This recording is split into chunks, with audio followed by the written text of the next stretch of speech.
Hello, my name is Marcy Cancio-Bello, and I'm a program coordinator for Miami Book Fair. Welcome, everyone, to May's First Draft Literary Social. Thank you for joining us, and huge thank you to Nicholas Garnett, who is our facilitator for tonight. Just a couple housekeeping things. The chat box, a lot of you have already found it, so you're more than welcome to engage with each other, do virtual applause, any kind of reactions during the event. If you have a question you want to ask formally, there is an Ask a Question button at the bottom of the page, and also a purchase button just above that if you want to purchase a copy of an anthology that Nicholas is part of. There will be 2 rounds where participants will be able to sort of virtually come on stage and share.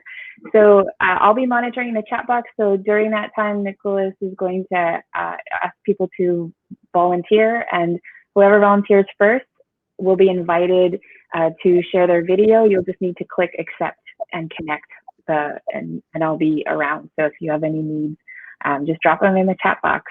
And without further ado, I'm going to introduce our facilitator, Nick Garnett. Tonight's theme is You Must Remember This. Nick is a graduate of Florida International University's MFA program, and he's a freelance writer, an editor, and a teacher. And his writing has appeared in many places, including Salon, Best Sex Writing of 2013, and as the title stories for 2 anthologies, All That Glitters and Badass True Stories, the double album. Please give a round of virtual applause for Nick Garnett. I'm not applauding myself, I'm applauding you for being here, all 71 of you and counting, amazing. I know from Facebook that there are a few of you logged on that I have not seen or spoken to in decades, and so I guess that is the advantage of this format. This is how this would normally work. We would be at the lovely cafe at Books and Books, which if you're not from South Florida, you should know is one of the premier and most successful independent bookstores in the country. And there would be 15 or 20 of us around a table, and it would be happy hour time. And the first round of drinks would be on the Miami Book Fair. And so the first thing I want to do is give a toast. That's the way we begin all these first drafts, is with the toast. So I'd like to toast the Miami Book Fair for making this possible, as well as everything else that they do all year long, not to mention the Miami Book Fair itself, which is astonishing feat. If that was the only thing they ever did, it would still be an incredible endeavor. And yet they do things all year long. And look, they have pivoted on a dime here, given the restrictions placed on us all by COVID, to offer a lot of these programs online.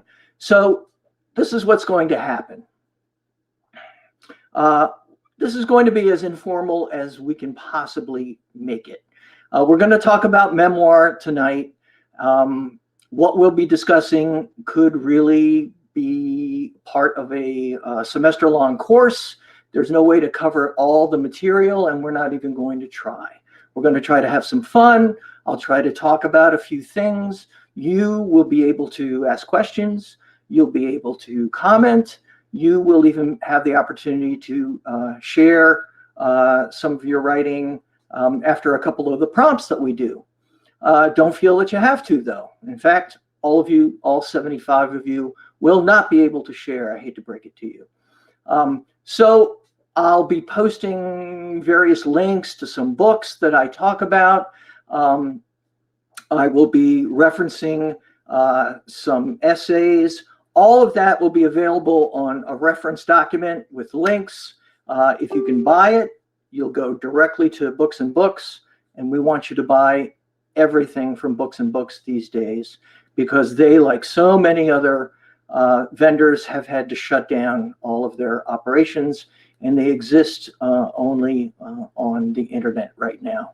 So I also want to thank Miami Book Fair, which I've already done, and I really want to thank Marcy Cancio-Bello, who has the most lovely name, and it really is the most lovely person. Marcy, who introduced me, is extremely accomplished poet, award-winning poet, and I feel very fortunate to have her here backing me up. Marcy obliterates the cliche of poets, sort of walking around in the ether and bumping into the furniture. She's about the most capable person I have ever known, and she does a lot of logistics and planning for Miami Book Fair. So thank you to Marcy. Okay, ready? Here we go. Here is my hypothesis about storytelling. Everyone has heard the expression, everybody's got a story to tell, right? And that may be true. But here's the thing. Not everyone knows how to tell a story. I co-produce, along with Esther Martinez, who I believe is online here. Hi, Esther. An event called Lip Service. Lip Service is a live storytelling event. It's been going on now in Miami for about 14 years. I've been co-producing it for about 4 or 5. We solicit stories from the community. Anyone can submit a story that has to be 1,200 words, and it has to be true and personal. You'll hear me plug it again later. And so we get those submissions, we pour through them, Esther and I do. We select 8 of them. We work with the people to rehearse, get those stories ready.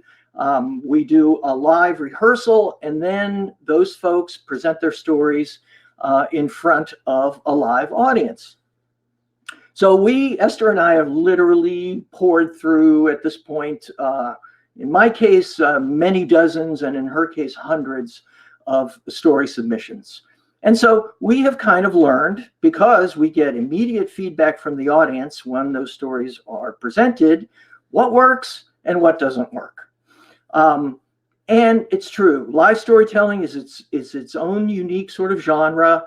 But the advantage of it is that you don't have to wait to get any feedback via your agent or through Facebook or reviews. If it works, the audience loves it. If it doesn't work, it falls flat. So what I'm going to talk about tonight are some of the things that we have picked up along the way.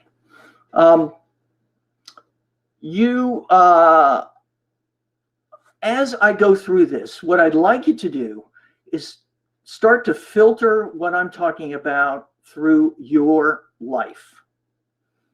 Think about some of the ideas and concepts that we're going to talk about, and think about your own story, your own life, and later you'll be able to volunteer some ideas, and it will help you during the prompts, I think, if you begin to think of some things that might work as memoir. Before we start, here's how we start first draft. Here's a toast to all of you and to the writers among you, the non-writers, the wannabes, the already has-beens, and all of you who are just interested. So cheers.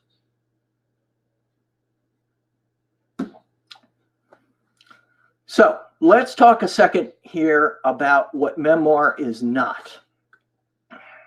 Memoir is not this.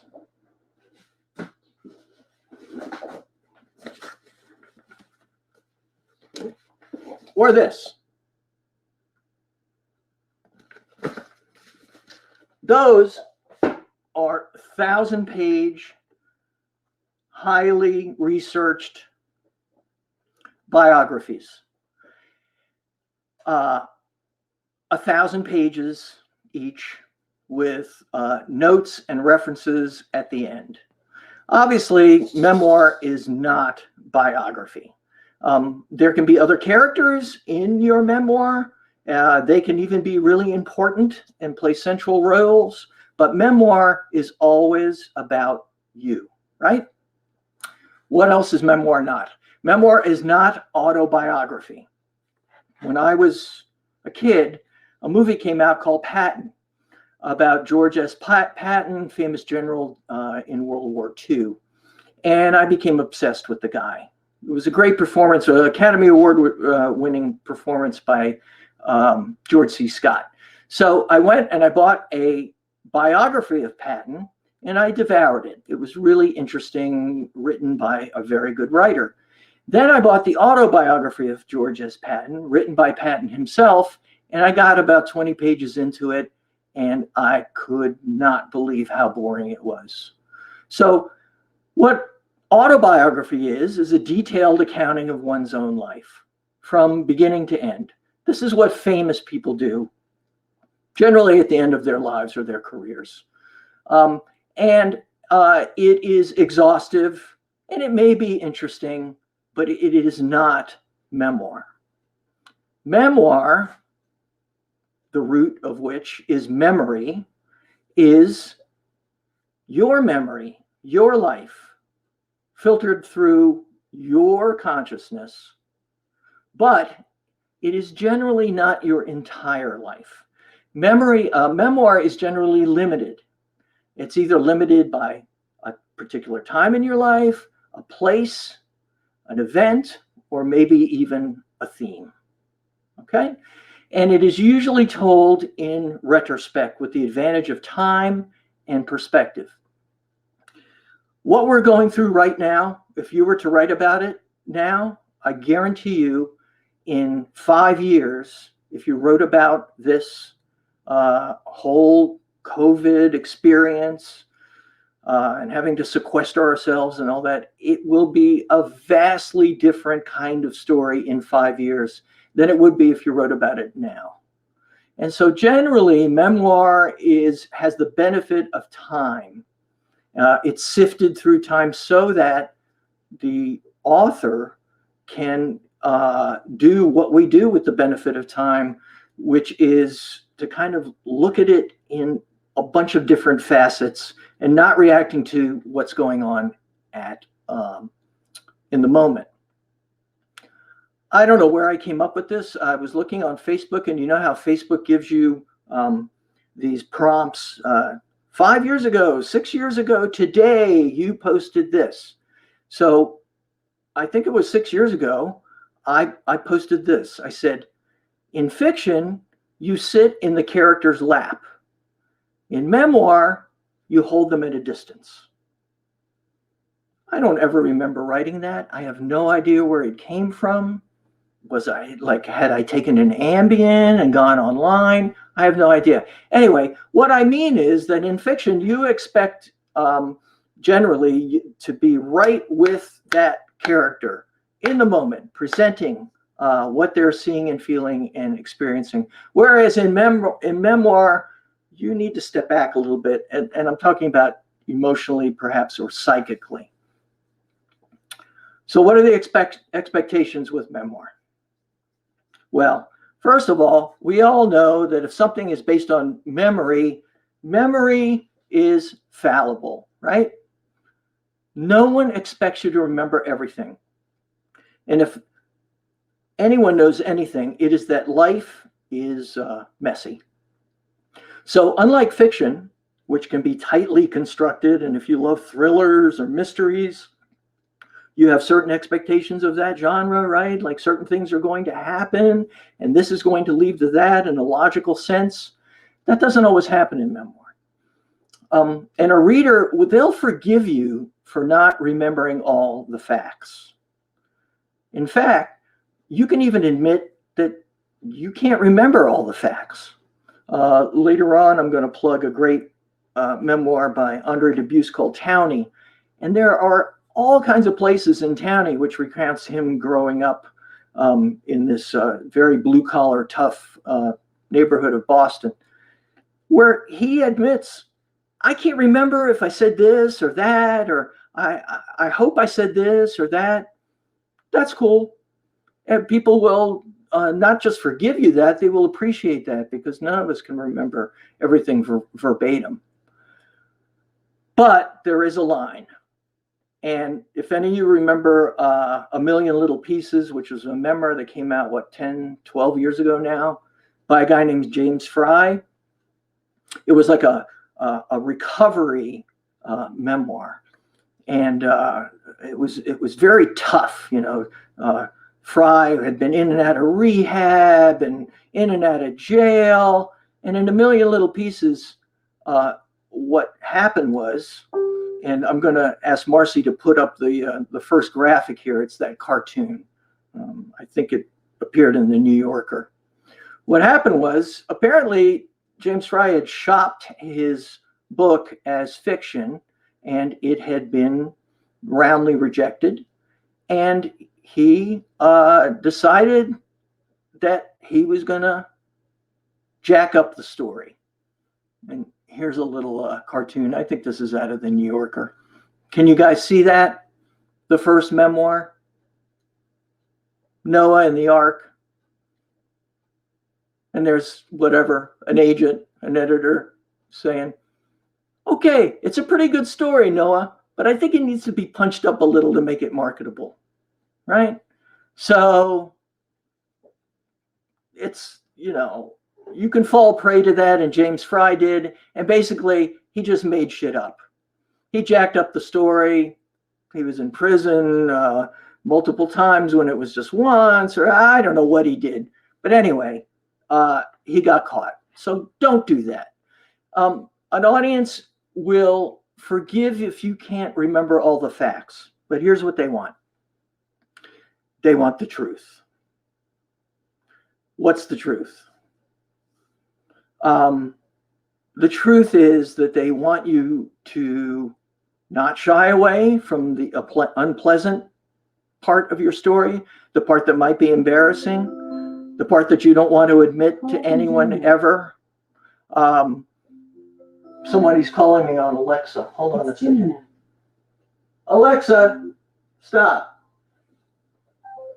This is a little bit like live TV. I was telling my father, by the way, one of the beautiful things about this is that people that I haven't spoken to in a long time can tune in.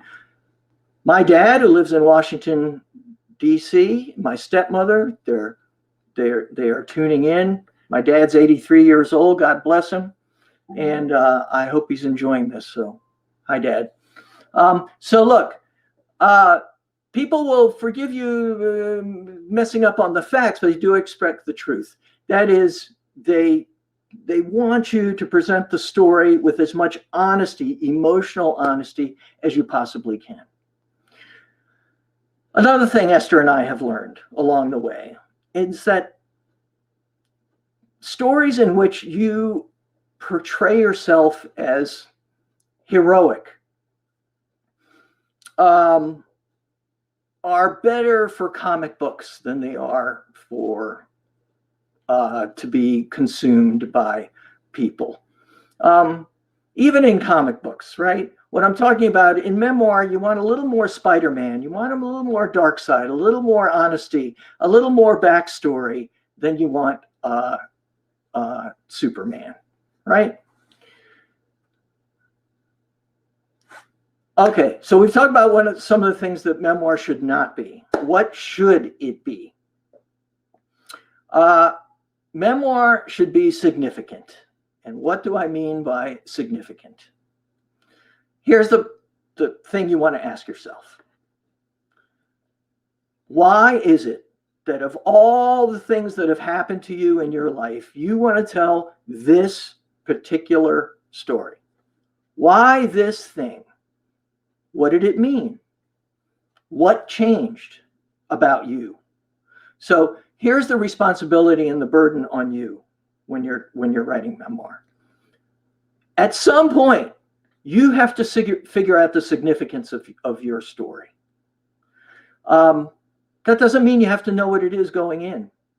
Sometimes Esther and I will get a submission, and it will, out of 1,200 words, there'll be 200 or maybe 2 sentences that really feel like they are the essence of the story. And we'll go back to the author, and through the editing process, we'll go round and round. And finally, they sometimes, after all of this in hindsight, will say, oh my God, now I know what my story is about. It's that thing that happened that showed me that You know, I had been living a lie this entire time up until this point. Sometimes it's a breakthrough. So you don't always have to know exactly what your story is going in on the front end. Sometimes it happens on the back end. But at some point, you have to know what it is that caused you to actually put down on paper this particular thing. So does that mean you have to know everything about yourself and everything, become totally self-aware? No, no. You can go into a memoir as an exploration. I mean, memoir is a subset of a form of nonfiction called essay, right? Essays can be much broader than memoir, but the translation of essay is based on a French word which means to ask, and so at the heart of essay is trying to figure something out. In memoir, that thing you're trying to figure out is internal, something that happened to you. Now, what else does it help to have in essay? It helps to have all the good components of story. It helps to have desire. Somebody you, or presumably you, want something, obstacles placed in the way of that story, a struggle to overcome those obstacles. Any of you that have taken a creative writing class have heard these things, particularly in fiction. But they are the precepts, really, of good storytelling.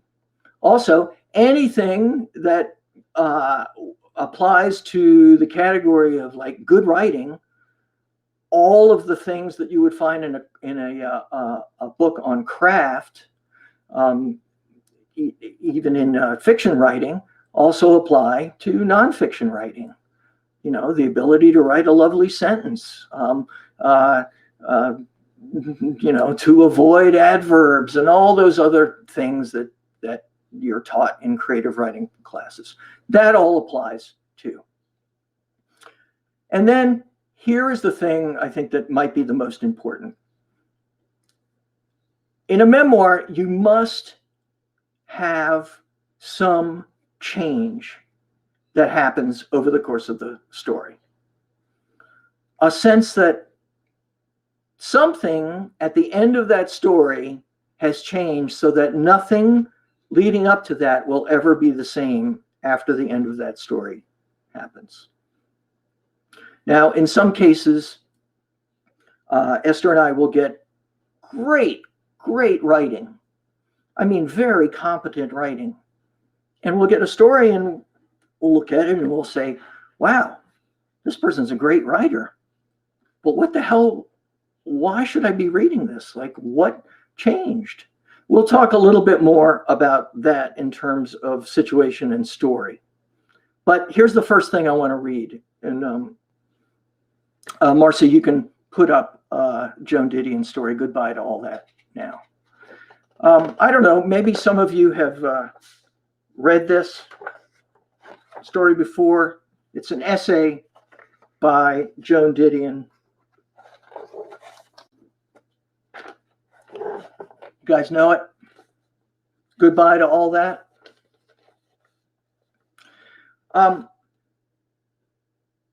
Let's pay attention to one thing here. There's plenty we could pay attention to. Notice how Joan Didion tells us right up front what the change is going to be in the course of her story.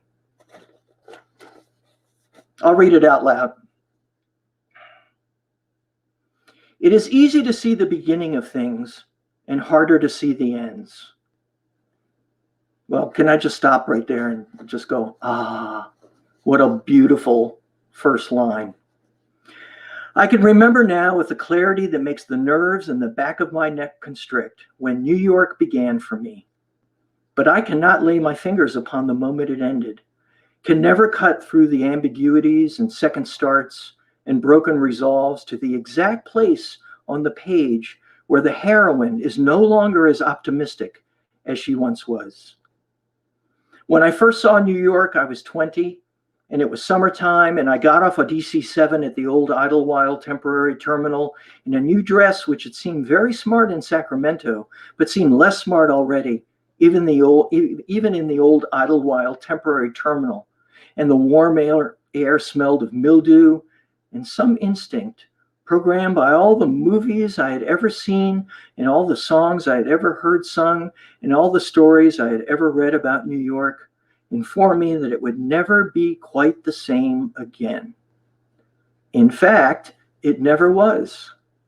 Sometime later, there was a song on all the jukeboxes on the Upper East Side that went, "But where is the schoolgirl who used to be me?" And if it was late enough at night, I used to wonder that. I know now that almost everyone wonders something like that sooner or later, and no matter what he or she is doing. But one of the mixed blessings of being 20 and 21 and even 23 is the conviction that nothing like this, all evidence to the contrary notwithstanding, has ever happened to anyone before. So look how many of the notes Joan Didion hits in the first paragraph of her essay that we have discussed. Is there any doubt that this is an essay about a certain place, right? It's going to be about her. It's going to be about New York. Does it feel like it's written in retrospect, looking back? Does to me. Doesn't feel, this feels like years later, looking back. And she tells you right up front that the essence of this is a sense that she had, even then, that nothing was ever going to be the same. And she's making a compact with the reader that that's what she's going to explore. All the things that felt so new to her that probably over the course of time changed, right? I was telling you, this feels a little bit like when there's live radio shows, like welcome to WINZ, 1680 on the dial and #1 in your heart. I actually have one of these sound effects buttons, so I'm going to use it here.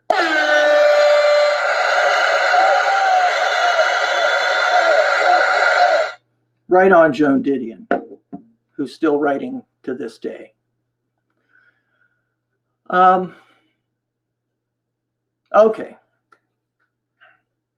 Situation versus story. This is one of the things that I have learned. I think it might be the most important thing I've ever learned about writing. And that is the difference between situation and a story.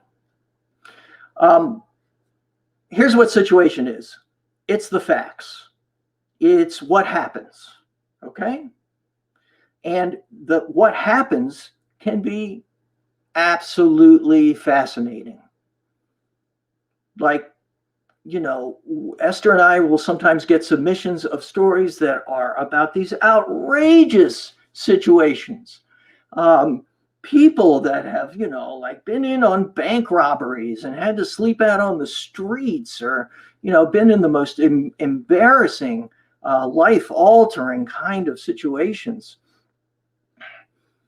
If that's all you've got, as interesting as that might be, it's not going to be a story. Do you guys, any of you that are Saturday Night Live fans, remember, this is back in the days of Chris Farley. Do you remember Chris Farley? Poor, tragic Chris Farley. He used to do this bit where he would tell a story, and if you have children, if you've been around children who try to tell stories, this may sound familiar. He would say something like, "You remember the time when we were at that bar and the waitress fell over and knocked the drinks?" And then he would pause and he'd go, "That was really cool, wasn't it?" Right? And if you ever hear children try to recount a story to each other, that's pretty much how they tell a story. Like they'll jump, if they're trying to tell a movie, if they're trying to recount a movie, they go right to the, there's this part where this guy does this thing, and it's really cool.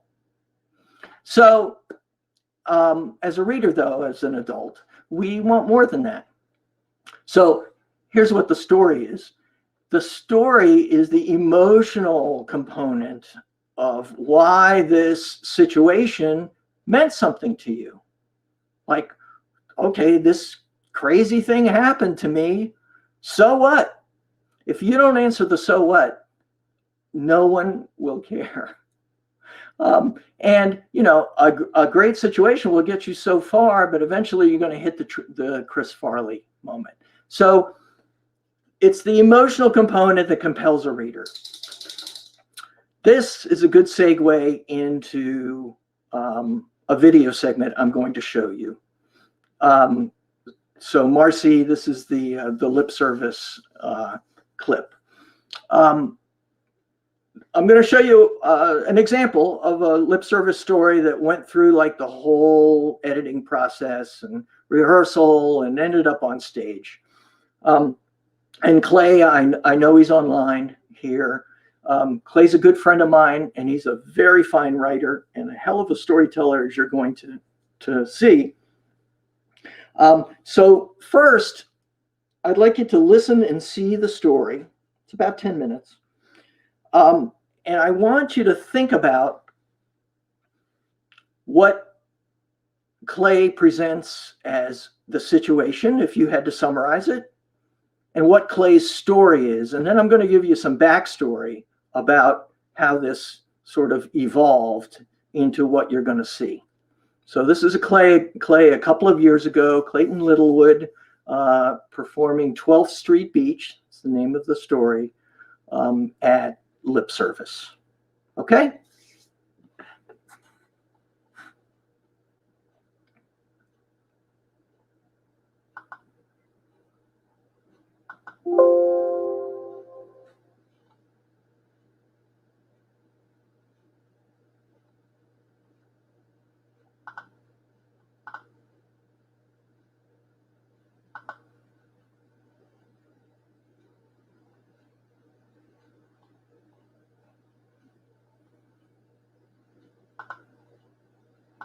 Marcy, we might not be getting sound.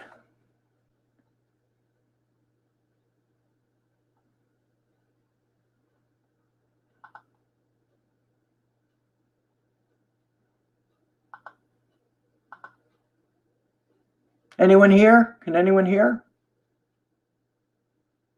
Okay. Marcy's on it. Hang in there, everybody.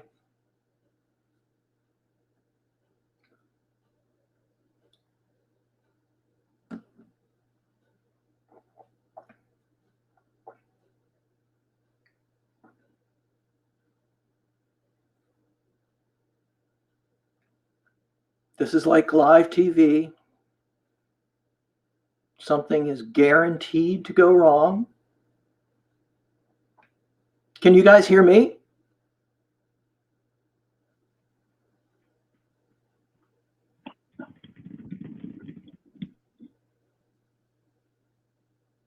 Hold on.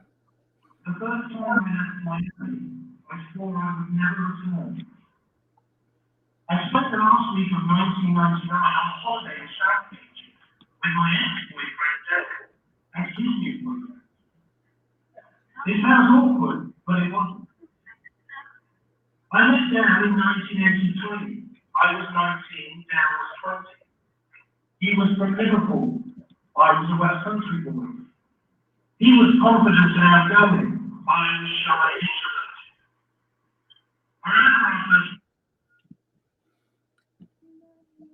Hey, Mars, I think we're going to have to bail on it because I don't think people can hear it.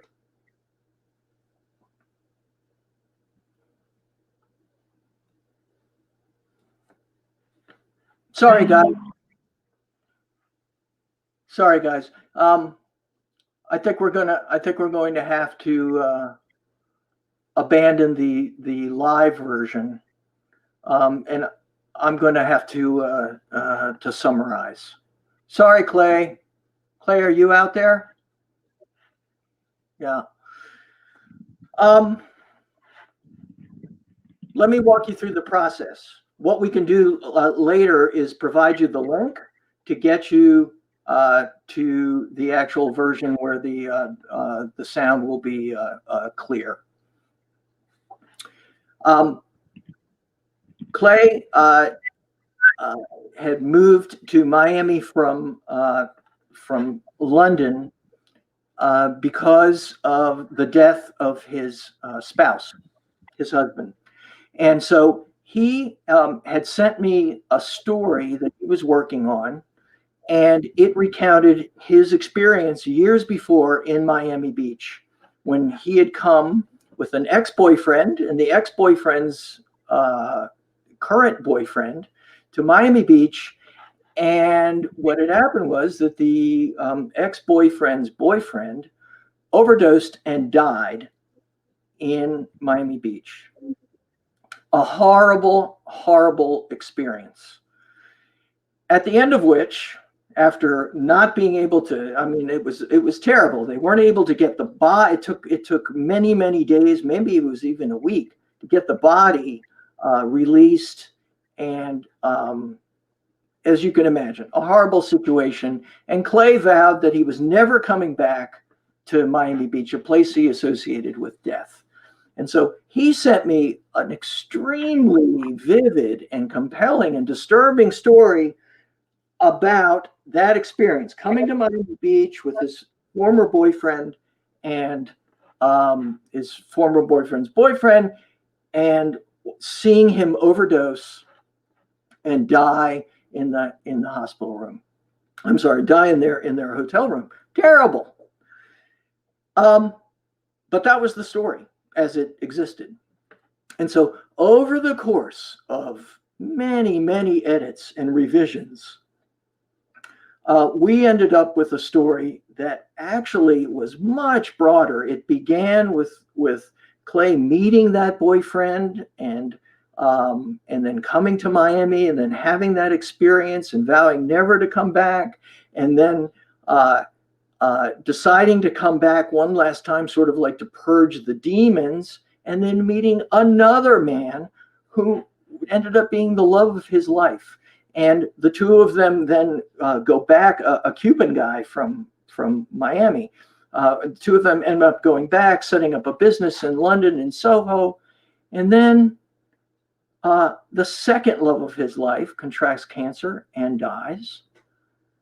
And Clay is, as you can imagine, crestfallen. He has now lost two, and then his boyfriend overdoses. So now Clay has had a series of losses. He's out on bereavement for his job, who then lays him off. He doesn't know what to do, and he ends up coming back here to do a funeral service for his husband.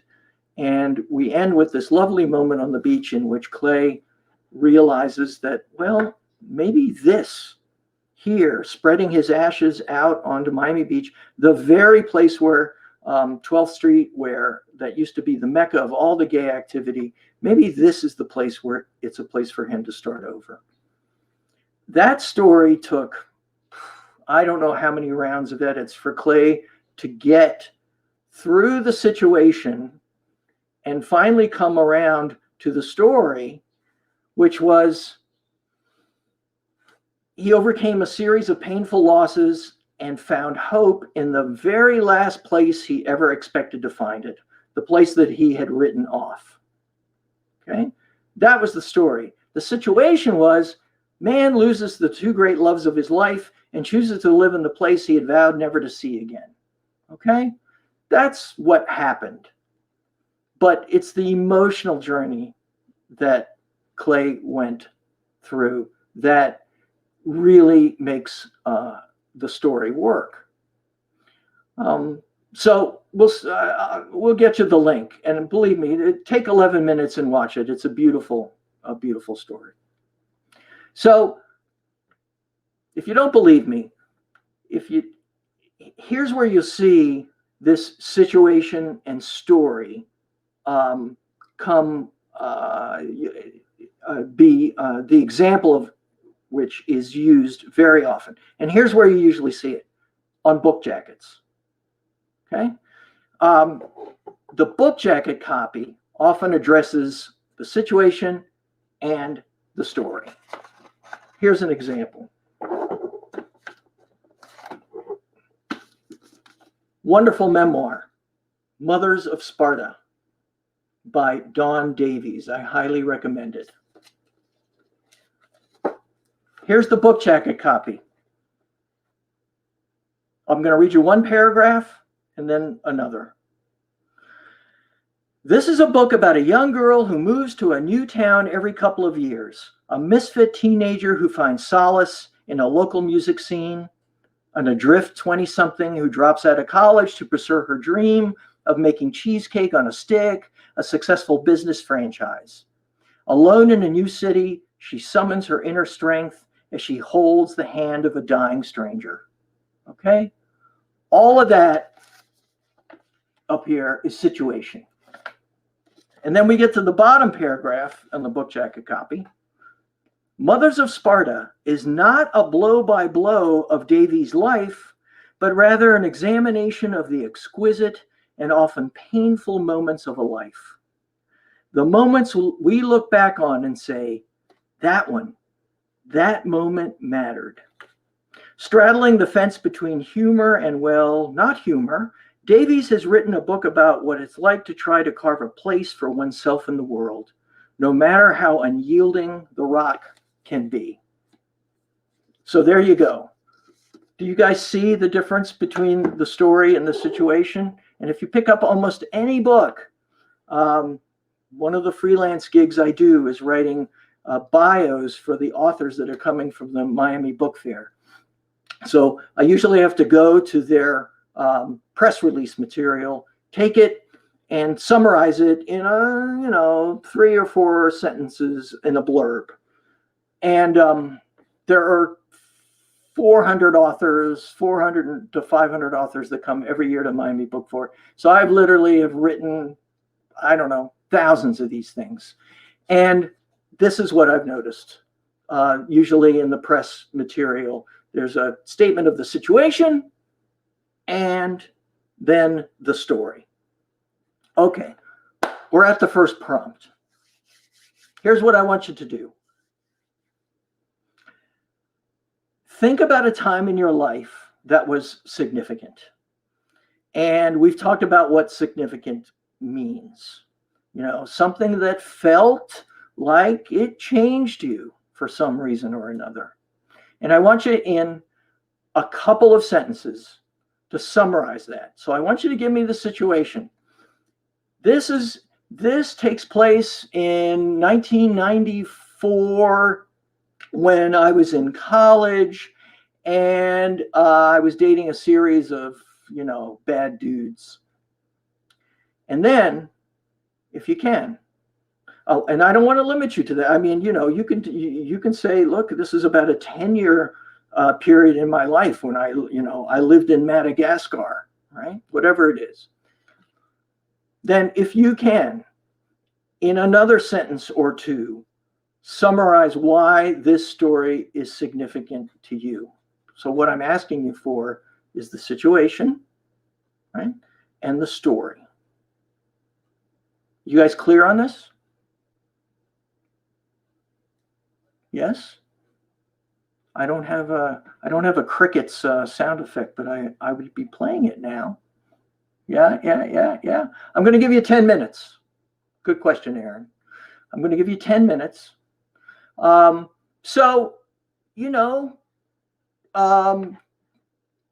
I'm getting thumbs up. You guys are with me. So start now. I'm going to play a little background music here. And I'll check back in with you in 10 minutes. And then those of you that want to can share. It'll be first come, first served. If you'd like to go online and read the story, you can. I'll be answering the phone. But you'll be writing, okay? So start now. It's 7:15. I'll see you in 10.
You guys okay? Is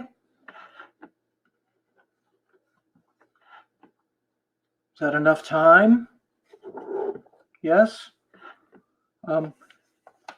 Before I ask for some volunteers, I feel so bad about what happened with Clay's video. Let me tell you a little bit more about Clayton.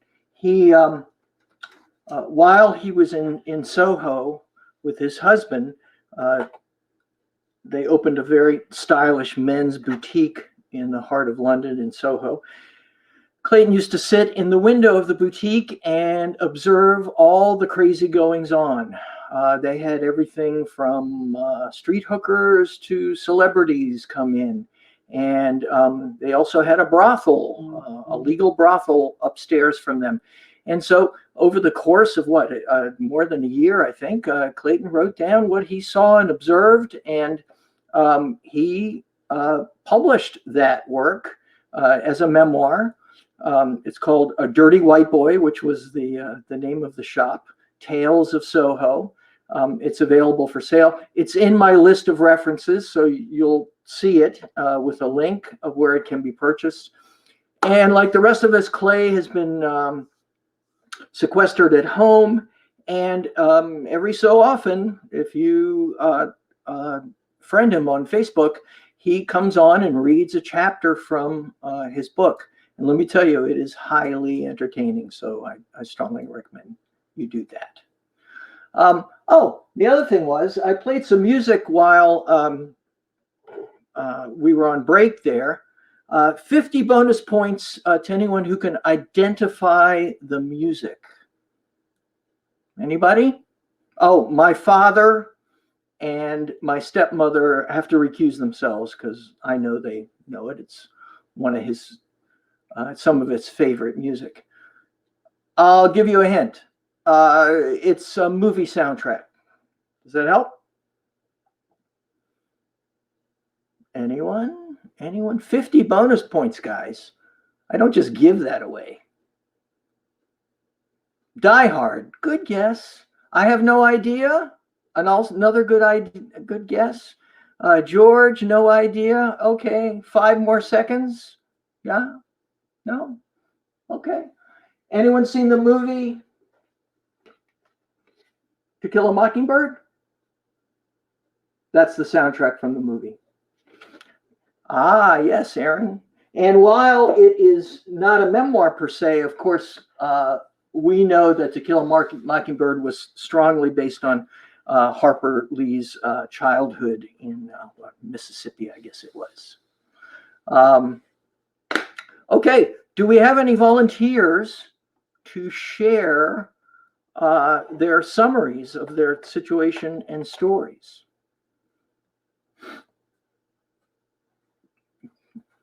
Ken, of course.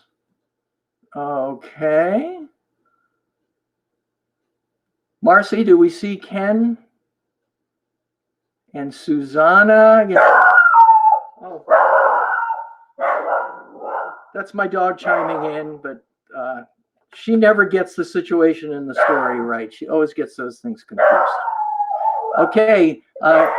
We're inviting. Hi, Ken. Hey, Nick. Ken is a Lip Service family alum. He has presented his stories at least 2 lip services, right? 3, I think. 3, but who's counting? Yeah. Okay, Ken, let's hear. Did you break it out, situation and story? Okay, great. Yeah. It's real short, but. Of course, yeah, should be. Yeah, so the situation is, met the woman that ended my bachelorhood of 53 years on a century ride. A century ride being a bike ride, right? 100-mile ride, yeah. Okay. All right. And then, yeah, go ahead. is everybody getting a big echo right now? Yeah, it makes you sound a little bit like Charlton Heston in like one of those big productions. Makes Not you sure. like Speed to Bill. It's all right. Let me turn down my volume. That helps.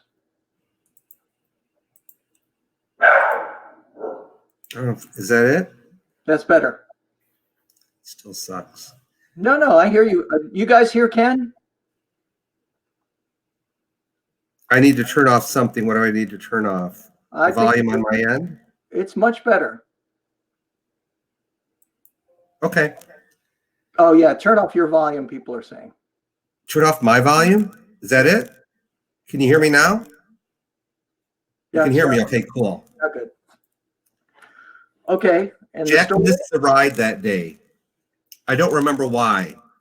It meant I'd be riding alone.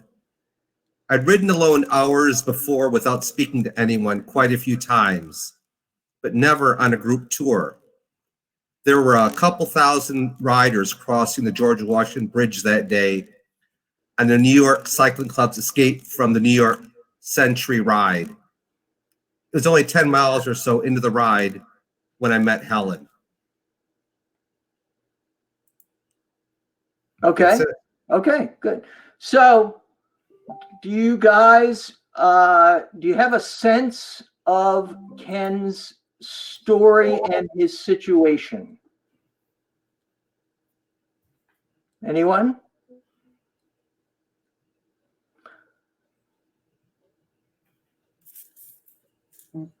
Here's what I would submit is that Ken Aaron says, I have a sense of his situation, but not what his message is. Okay.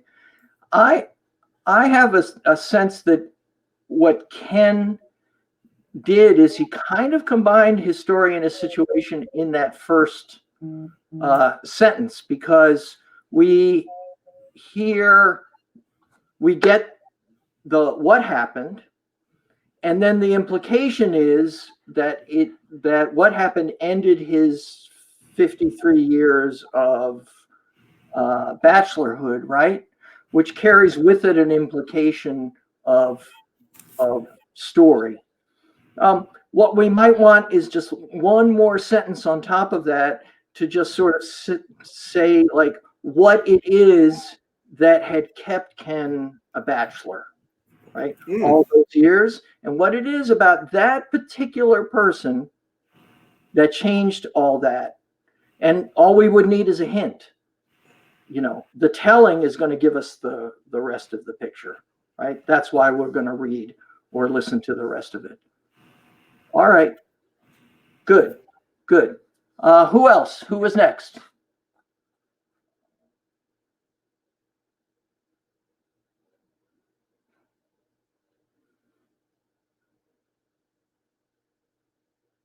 Is someone willing to step into the fold?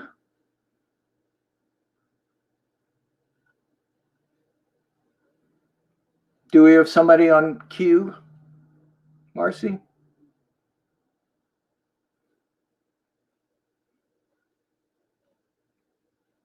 The other thing you can do, if you don't want to get on stage, is you can simply post your. Oh wait, Susana Ramirez. Hi, Susana.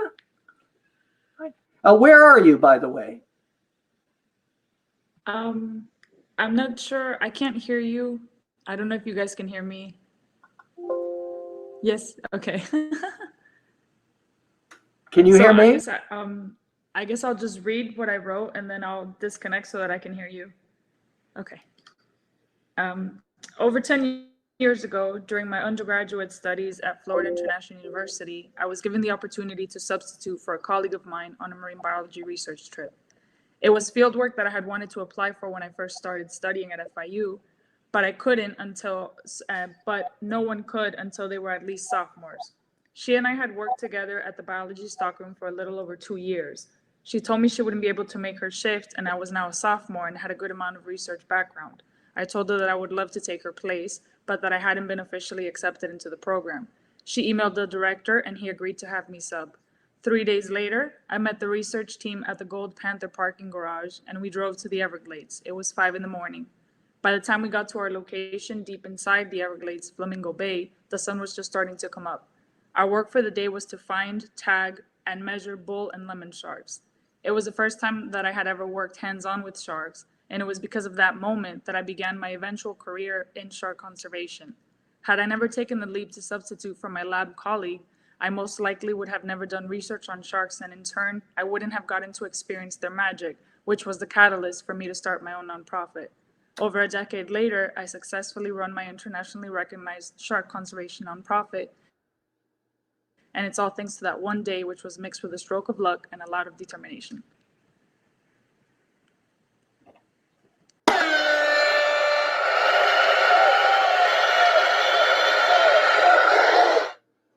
Okay. Sorry, Ken. I would have done that for you too if I'd thought of it. I just forgot about it.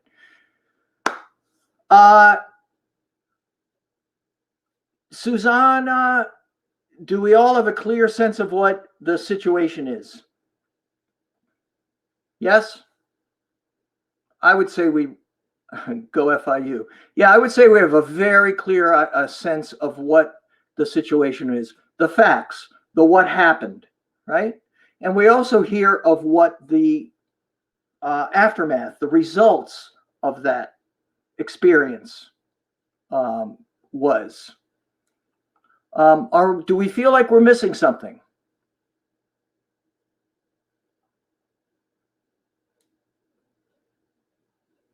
Joan wrote emotion. Kenneth wrote passion. Cheryl wrote some emotional component missing. Yeah, right? Like we have the facts and we know where it's leading. And probably what we could do is step back and shorten that considerably, into a couple of sentences. Opportunity at substituting led to this opportunity. The challenge of that situation will be to convert that to a story, will be the emotional experience that changed everything for Susanna, that then led on to these other things, right? So think of it like this. You're pitching your story. You know how you see these sometimes you'll see a movie or a scenario about these writers pitching their story to producers, right? They've got to sell it. You're on the elevator, you got 30 seconds to sell your story. So what is it that somebody's looking for to give you the green light, to produce your story, to accept it, right? They need to understand the situation, and they also need to have a sense of what it is about this situation that is meaningful to you, so that, and I'm gonna, here's how I'll put it. We have to know why you give a shit so that we will give a shit about your story. Okay? Good. Let's hear another one. I see that Erin will share. Is she next up in queue? We'll do a couple more. I know there's a lag here between the acceptance and you appearing on stage. This is really amazing that all of this works as well as it does. Are you Erin? Yeah, I'm Erin. Hi, everyone. Okay, cool. So my situation is, I had to make amends, which is like a formal, sit down process for a recovery program. And so I made amends with my high school boyfriend, and I had built up the amends for over a year in my mind, thinking about it like every time I saw the steps. And I had thought that what I had done in our relationship had like completely devastated him. But when I made the amends, it became very apparent that what I had done is like long forgotten and that he's moved on. I didn't realize I didn't ruin him and that I was really the one who like really maybe was like devastated by what had happened. And then I guess the story here is that my imagination likes to make up stories. I've always made up stories. I write fiction, I write short stories. And the same thing happens when it comes to memoir, or like thinking about my own life. My brain's really no different. It lies. It has this like fantasy of like and an illusion of what happens. And with this situation, I'd come to a hard realization, you know, with reality and I had become unnerved by this and felt like I couldn't really trust myself. So it made me reflect and think about other situations in my life and about like what I perceive as being real. And that's it.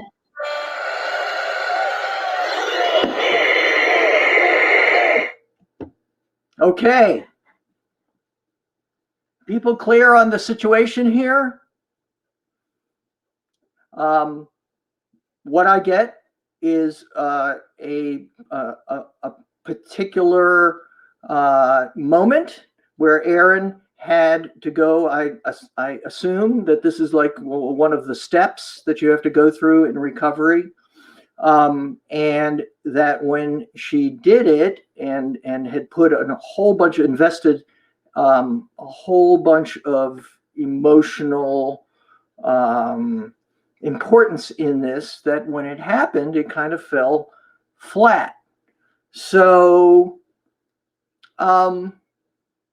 if we were counseling Erin, if we were giving her suggestions on how to streamline this, how to present it in really just a few sentences, what might we say?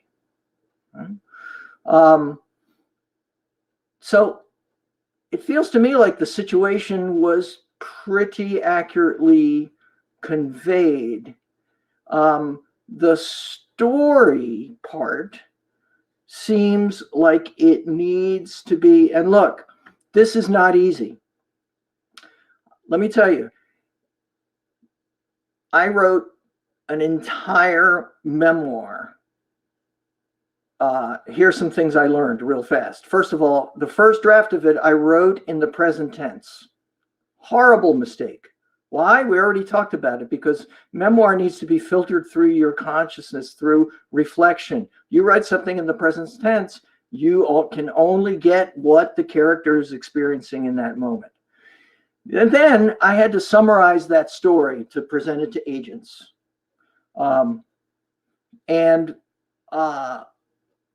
In some ways, it was harder to distill that story down into the situation in the story, to get it down into a few sentences, than it was to write the whole damn thing.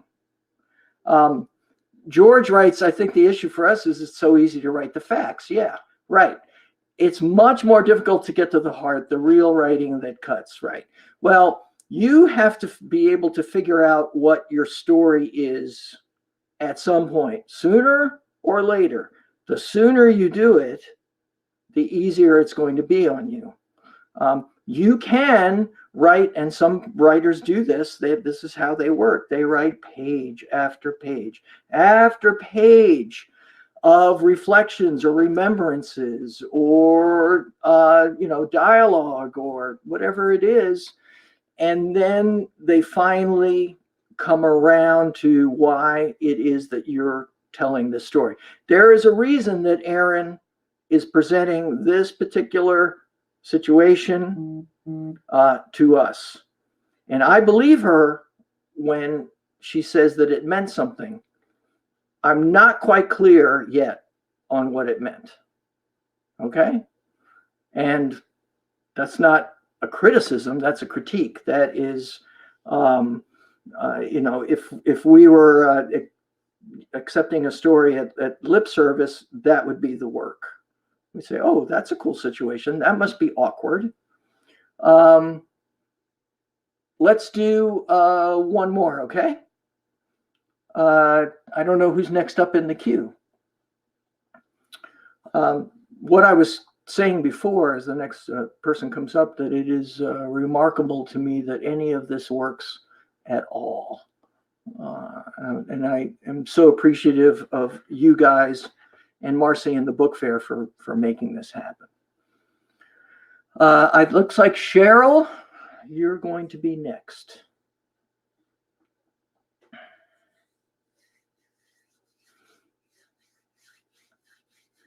You guys are really brave for doing this, by the way. Can I say that I think memoir writing, presenting stuff live, especially live, is about the bravest thing you can do. I really admire you guys. Hi. Okay. I just want to say, Nick, I met you in a creative writing workshop with at Miami-Dade with the person who wrote Between Panic and Desire. I forget the guy's name, but anyway, that was like 7 years ago. Yeah. Long time ago. I can't remember anything past about 3 months. So. Oh, okay. But I remember you. Oh, okay. All right. So I guess, well, I'll read you what I wrote and then you can. Yeah. Yep. It was June 2002 in Miami, and my elder son had left for camp in Maine. Now is the time, if there was ever a time, to separate from my husband and to test the waters of what it would be like for the first time in my 20 years to be alone. But really, I needed to get out for the last 14 years. I needed space to breathe and think on my own, as opposed to the doctor-wife groupthink, and I was a doctor's wife, that I had come to live with. But I was afraid to break up the family, afraid to hurt my elder son, and to break his image of what our family and what a family was. Also, I was afraid of the truth, afraid for many years that this was not the right marriage for me, and I didn't want my husband to know it. Why? Then I'd be totally alone in a Miami that I never fit into. Also, I grew up believing that I needed to protect men, that they can't be hurt. Even more so, I knew that the only way to resolve my personal yearnings and life lostness, my floundering, was to be out and on my own. What I discovered in the process of taking this risk was nothing I ever expected. Okay. Let's hear it for Cheryl. Okay. Here's Cheryl's challenge. What her summary, her story, and I believe that there is a story and a situation in there, is that she needs to do this, a clearing out, so that, and here's one way to do it. Think of it as book jacket copy. Imagine that you open the book jacket to your memoir, and it says, here is the story of who did this and this and this. And then the next thing would be the story. This is not just the story of a woman who fears leaving her comfort of her life. It is also the story of what? In other words, what changed and where did it change? And where is the moment? I mean, that's what we're building to. If we have time for another prompt, that's what we're building to, is you go from the general, from the abstract to the specific. So you've got to get the abstract solidified. This is my situation. This was my situation, and this was my story. Now I'm going to take you into the moment, right? But if you don't have the higher level stuff worked out, you're not going to know what to write about down here, right? You may end up writing hundreds and hundreds of pages of stuff before you figure this out. But if you can start here, then you'll be able to you'll be able to assemble your story here with some direction. Lynn wrote, I want to know what she expected. That's a good question. What were my expectations? What did I think was going to happen? And what actually happened? This is a difficult way that most people do not approach, especially our own lives, which, like, you know, it's overwhelming how much stuff there is in our memory, right? We have to be able to sift through it. And I need to be able to get a haircut. That's one thing this event has shown me. My expectation was that my hair would not look like I'm the Unabomber. Anyway, so this is a difficult but really important way, thanks, Joan, of assessing a story. Not just yours, but others. Okay? All right, we're going to move on quickly. So what kinds of memoirs are out there? Okay, this is really complicated. You might need to write this down. They mostly fall into three categories: short, medium, and long. Want me to say that again? Let me write that. Yeah, you might write it: short, medium, and long. You see examples of these kinds of memoirs all the time. This is Modern Love. It's in the Sunday Times every week. I'm one of the 6 people in the world probably who still get the Sunday Times delivered to my doorstep. And so here's an example of what, about 1,000-word memoir that is restricted to issues of love, right, and relationships. And notice that they have started right here. For those of you who don't have the attention span to read a whole 1,000 words, they've got tiny love stories now that run about 100 words that they've added in here. Now, I would not choose to submit your memoir, your story to Modern Love right now because everyone is bored to death and they've been inundated, I hear. So, and if you do not title your story Love in the Time of Coronavirus, because I heard the editor say that about half the stories that they receive have that exact title. I want to give a quick shout out to my friend Fabienne Josephat, who's a terrific writer. I don't know if she's online here. She just had a memoir published in this incredibly cool sounding publication called Badass Black Girl. You are a badass. That's my badass button. I just enabled it. It's called Catching Crazy. It's in my reference list. And listen to how it starts. Listen to how quickly she gets to what the problem is going to be. It's 12 o'clock when I get the phone call from the hospital. My mother has died. Boom. We're in, right? So that's another feature, I think, of effective, not just effective memoir, but effective writing. And but all of that, none of this can happen until you figured out what your situation is and what your story is going to be. Oh, I want to plug, I don't have the book because it's trapped in my office, which I can no longer access at Florida International University. Making Good Time. This is a collection of memoir edited by Lynn Barrett, who's a professor at Florida International University. It has a ton of terrific stories in it, written in large part by local South Florida writers. I highly recommend it. So those would be sort of medium length memoir. And then we've got book length. here are just two. I've been reading these two. Townie by Andre Dubus III and Paul Lysicky's Later.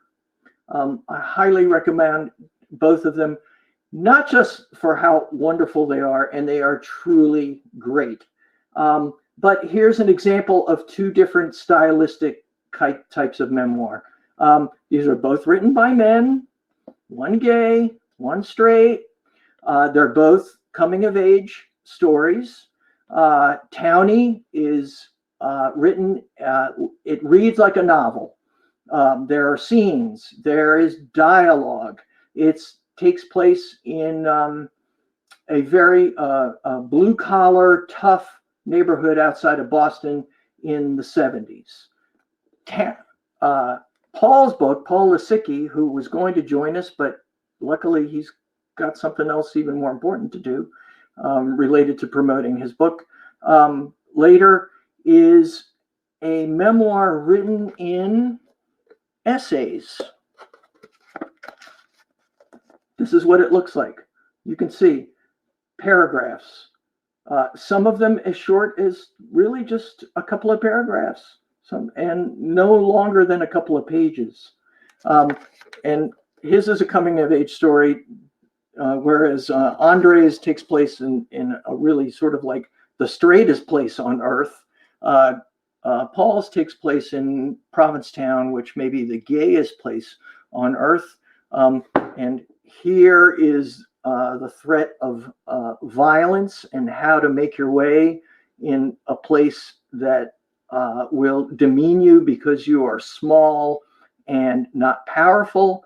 And here is a kind of similar story, except the threat here is, because it's set in Provincetown in the 90s, is the threat of dying, living under the specter of AIDS.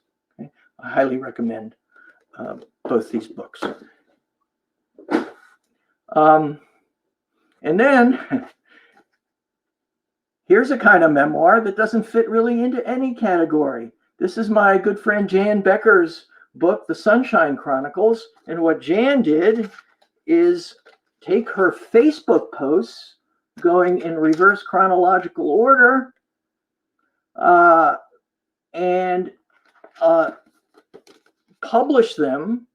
And so there's no set storyline, although there are reoccurring characters here because she's posting about people in her life. But it creates a kind of narrative that is not traditional at all. And yet, you know, here it is, and it's great in its own way. And the last piece I want to give you, if I can find it here, in what has become the chaos of my, oh yeah. Marcy, will you put up the story Salvation by Langston Hughes?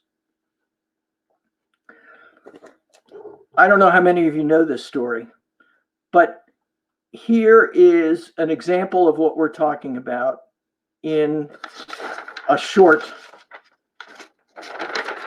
amount of real estate.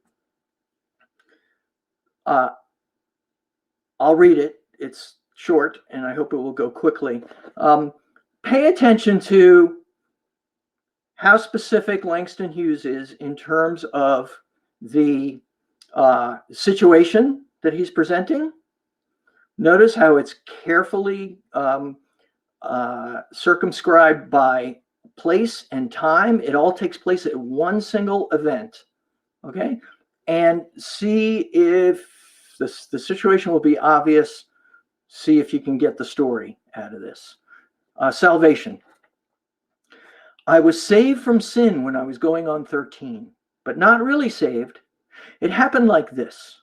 There was a big revival at my Aunt Reed's church. Every night for weeks, there had been much preaching and singing and praying and shouting, and some very hardened sinners had been brought to Christ, and the membership of the church had grown by leaps and bounds. And then just before the revival ended, they held a special meeting for children to bring the young lambs to the fold. My aunt spoke of it for days ahead. That night I was escorted to the front row and placed on the mourner's bench with all the other young sinners who had not yet been brought to Jesus. My aunt told me that when you were saved, you saw a light, and something happened to you inside, and Jesus came into your life. And God was with you from then on. She said you could see and hear and feel Jesus in your soul. I believed her. I had heard a great many old people say the same thing, and it seemed to me they ought to know.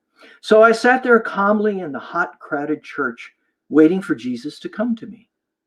The preacher preached a wonderful rhythmical sermon, all moans and shouts and lonely cries and dire pictures of hell. And then he sang a song about the 99 safe in the fold, but one little lamb was left out in the cold. And then he said, "Won't you come? Won't you come to Jesus? Young lambs, won't you come?" And then he held out his arms to all us young sinners there on the mourner's bench, and the little girls cried. And some of them jumped up and went to Jesus right away, but most of them just sat there.